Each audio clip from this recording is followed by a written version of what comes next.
Bachelor and bachelorette trips need to die. They are unnecessary, so expensive, and usually not very fun, especially when you're going to a city where every day is packed full of activities. It's exhausting. A beach trip where you have some plans but also have some flexibility, and it's established that it's entirely optional without shaming anyone who can't make it, is fine. But for the love of God, stop going to Nashville for your bachelorette trip.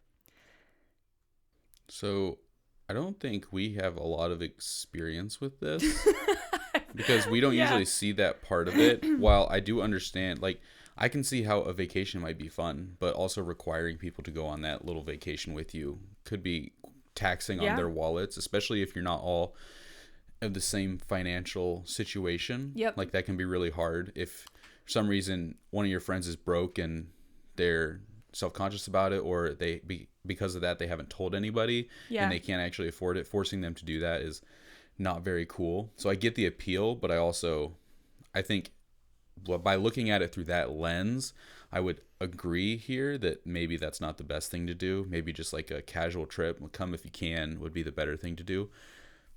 But we are of the demographic where we just have a little party. Like, I took my brother out to dinner. I took all his friends out to dinner, and then we stayed the night at an Airbnb playing drinking games all night. Within an hour of our house. And that was kind of the whole thing. And that was amazing. So I think the whole night probably ended up costing between everybody like $1,000. It wasn't bad. Yeah, and there were like, what, 8 guys? 8 guys there. And we only drank half the beer I bought because I think the estimates I got were from their high school days, and they are all a little bit older now, so they didn't drink as much. we looked like alcoholics going through Costco though. Yeah, well, I had to carry it 2 blocks downtown. I had to carry it through 2 blocks downtown, just cases and cases of beer. Yeah. Through a bar to get up to because the Airbnb. the Airbnb was on top of a bar, which was amazing for a bachelor party because no one's going to sleep. Yeah. And then when you do, you're like drunk, so the noise doesn't matter. But then also the people below you don't care about the noise because the bar's open till 4. Yep. Yeah. So that was cool. That is, I think, how, in my opinion, how a bachelorette party. Yeah, just like one fun night. Yeah, like a trip seems like a lot. Because we both really struggle with the concept of like a trip, because that's not vacation for us, that's work. Yeah. And it's not because it always like encompasses work somehow, like with pictures or whatever, but it's just we have a really hard time just relaxing. We have a really hard time with it, and we feel not relaxed when we're not at home. So yeah, especially if there's a lot of planning that goes into the trip. Yeah. Yep. So I think for bachelor or bachelorette party, for me specifically, I would have a really hard time going if my friends were making it super extra, and like, because I just have a hard time planning with other adults. Like I have a hard time with that. I'm really neurotic, and plans stress me out. I do a lot better on my own schedule and everything, but to have other adults that you're planning with, that's super hard. Because we tried to do that once, and just no one was on the same page, and we couldn't get anyone on the same page. It was like the most frustrating experience. Yep, super hard. And I mean, to be fair, I've been to one bachelorette party, and it was 2. I've been to 2. One was in Amish country. That was for my sister. And it was about as exciting as you'd imagine Amish country. So super exciting. Had breakfast. Obviously. Had breakfast. We visited the puppy mills. I want to start crying. Yeah, looked at some yarn and like antiques a little bit. Basically what you would expect from Amish country. Bought like $100. Did you guys go to Dirt Dutchman while you were there? Duh. Okay, like, what good. else is there? That's like the one restaurant I haven't been in a long time that I need to go back to. Yeah, but that was, and my sister, the bride, planned the whole thing. Like she was planned it herself. Well, her maid of honor was like, and then my mom and my school. other sister, who's younger than her, they planned. So they all 3 like kind of took the reins together. But that's kind of a trend in your family. Maid of honors for who's maid of? Brian was mine. My older sister was my maid of honor. I was her maid of honor. Okay, yeah, you were her maid of honor, and then because you were like so young, you didn't you couldn't plan I assume anything. I'll be Lily's. Shout out to you, Lily, one day when you get married. But I'd be surprised if it wasn't David. Honestly, if Lily chose that would my surprise me. It would be the one. Lily would be the one with David on as the her other side. Yeah, man of honor. Okay, but I've been to 2, and one was to Amish country, Like, moms were there. Like, her future mother-in-law was there. It was very chill. I think we had 1 bottle of wine between all, like, 6 of us. Maybe. I don't even know if there was wine, actually. No, there was. Haley brought one. But then the other one was for my best friend from college, and it was the same thing.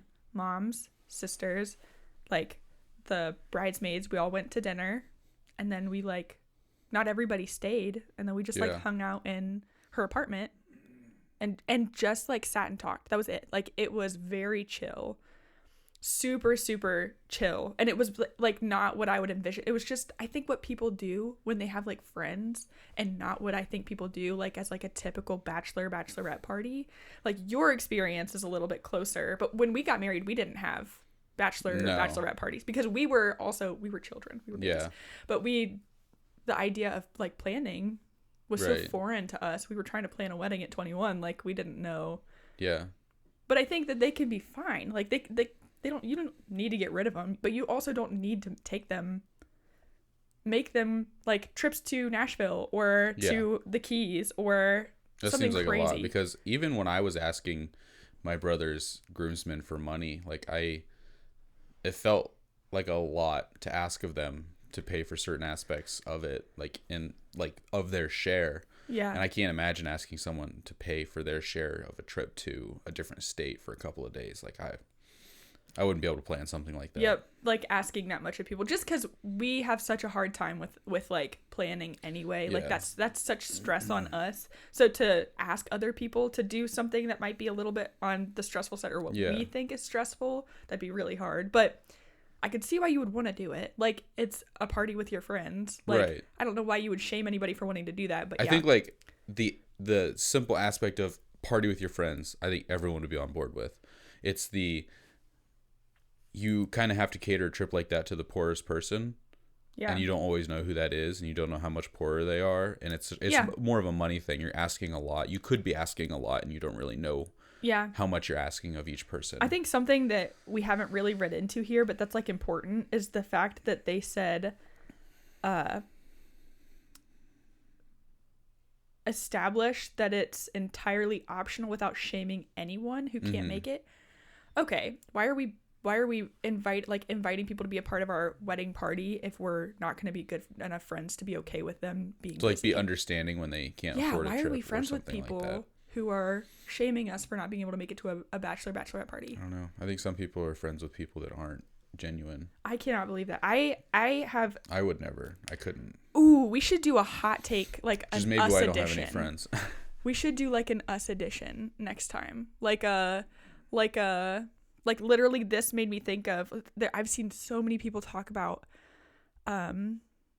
who was right, the bride or the bridesmaid, and it's like the bridesmaid asks the bride asks the bridesmaid to buy and wear a dress that she doesn't like. Like, I feel like I've got so many opinions about stuff that I don't know if we're gonna hit, but so it's like almost like Am I the Asshole type content. People love that. Yeah, should we do that next? I think so. Maybe we should find some Am I the Asshole wedding stuff. Okay, write that down. That literally does nothing for us, Mitchell.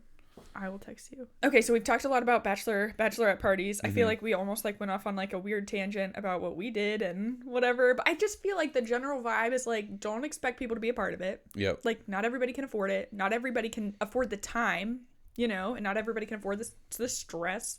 But also, like, don't feel like you got to make it something huge. You don't have to let the tradition die. No. But don't feel like you have to make it some massive trip to Nashville or something.